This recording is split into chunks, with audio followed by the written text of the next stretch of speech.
Shine, everyone, and thank you for joining us on air and streaming on KARE 11 Plus. I'm Jason Hackett alongside Alicia Lewis. We're going to get to all those headlines in just a minute, but first, winter is making a comeback here in Minnesota. I'm sorry, everybody. I took out patio furniture. I knew this would happen, Courtney. I'm going to have to cover it up again.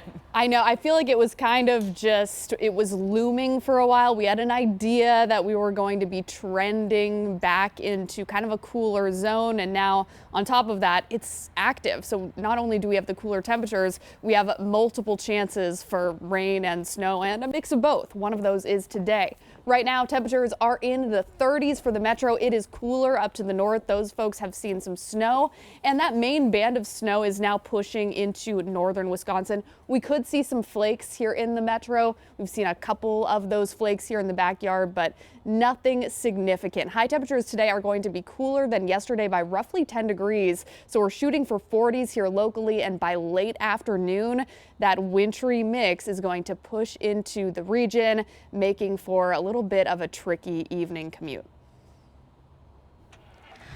Good morning. Hope your day's off to a good start. We'll have to go all the way south here to see this situation happening in Owatonna. This is in the median on I-35 southbound. This is just south of County Highway 14 here. We're seeing emergency vehicles here going north and going south. It looks like, again, the semi rolled over here in the median. Not the best way to start the morning. You see here this left lane is closed and a huge police presence here as you're making your way toward Albert Lea. Is it causing significant slowing this early in the morning? No, but definitely something to watch out for. I'll keep my eye out for when that situation clears up. The other story this morning is how things are shaping up on the roads as far as the conditions. We're seeing north here, things are partially covered or completely covered. I've seen that on traffic cameras. But then as you keep moving south towards the Twin Cities metro, things are pretty quiet. It's going to stay like this for most of the morning, but then this afternoon and later tonight, roads could look much different. So you want to keep that in mind for when you're headed home from work. In the Twin Cities metro here, though, again, dry, not seeing a lot of crashes. So for the next hour here, things should look pretty decent on the roads. All right, Cece, we'll check back in a little bit. Thank you so much. A lot of questions this morning about the war in Iran as it passes the 1 week mark. Right now, we're awaiting an update from top Pentagon officials. Megan McPherson's at the live desk with what we could learn here. Megan. Good morning. Yeah, word just into the newsroom about an hour ago of new strikes from Iran overnight. This conflict has already sent oil prices surging and put global markets on edge.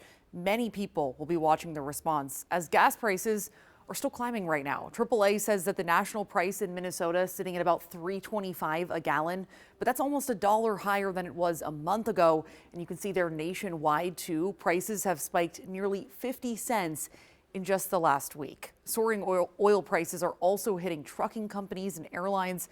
Some experts are even warning that your plane tickets could go up as well. President Donald Trump described the war in Iran Monday as short term, but when pressed for details, he did not give a timeline for when this conflict might end.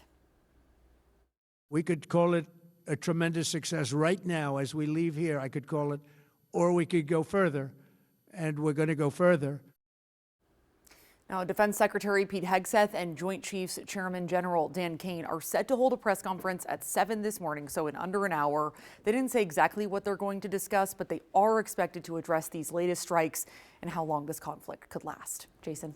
All right, Megan, thank you very much for those updates. This morning, we're also keeping an eye on the global markets. It looks like stocks are on the rebound here in Europe and Asia. They're both in the green. It's the same story here in the U.S. with all three major market indexes back in the green this morning. Wall Street did end last night on a high note after recovering from losses tied to a rise in crude oil prices. Now, as Megan mentioned here, we will be carrying the Pentagon's update live at 7 a.m. on KARE 11 Plus, our streaming app for your TV. Just scan the QR code on your screen right now to start streaming. Well, at the state capitol this morning, lawmakers putting the focus once again on fraud here in Minnesota. In just a few hours, Governor Walz is set to announce a proposal to strengthen our human services system against those schemes. Audrey Russo is joining us now from the newsroom with what we know. Audrey. Yeah, Governor Walz says this midday announcement will transform how the Department of Human Services delivers services to Minnesotans. Now, the release we got from the governor's office didn't say much beyond that, but it did mention strengthening program integrity, no doubt in response to the millions of dollars fraudulently sapped from DHS for years. And as a result of me speaking about it, I was walked out of the building. I was banned from all DHS-owned and licensed property. In the last 24 hours, state lawmakers heard this testimony from Faye Bernstein. The DHS employee flagged irregular activity in the agency's programs. Now you can see here, KARE 11 reported on her concerns back in 2019. Bernstein claims that she faced retaliation for pointing out fraud, adding that DHS held up contracts with compliance problems. Now the governor will be joined by DHS Commissioner Shireen Gandhi at today's announcement. It's happening at 11:45. Gandhi was also there about 2 weeks ago when the governor announced legislation increasing theft penalties for fraud and banning contracts with people convicted of fraud. Back to you. Audrey, thank you. All right, we're live at MSP Airport this morning as the Homeland Security shutdown is sparking travel chaos across the country. Right now, airports are seeing massive security lines as TSA agents are working without pay. But as you can see at MSP Airport, not as bad. Yesterday at this time, we were seeing quite the long line there, but this morning things seem to be moving pretty smooth. Officials tell us the busiest times are, though, between 4 and 6 a.m. here in Minnesota. And right now, it's going to take you less than 10 minutes to get through security, so not a bad start. Well, for the first time, we're getting a look at the financial deficit dozens of Minnesota school districts are up against once again this year, and what's behind it. Here's KARE 11's Jennifer Hoff.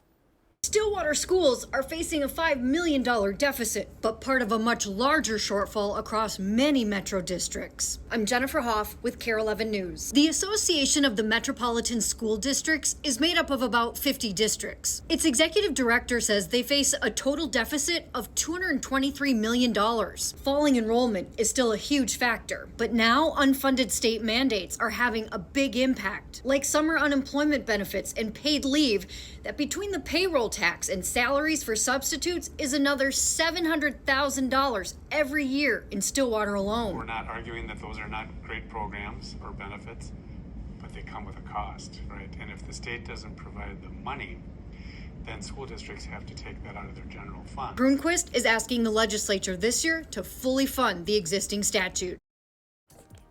10:06:08 this morning, the Minneapolis police chief is admitting his department's response to Operation Metro Surge wasn't perfect. During a police oversight commission meeting, several people accused Minneapolis police of failing to protect residents, saying officers didn't intervene when federal agents used excessive force. Police Chief Brian O'Hara says department policy does not allow officers to assist with federal immigration enforcement.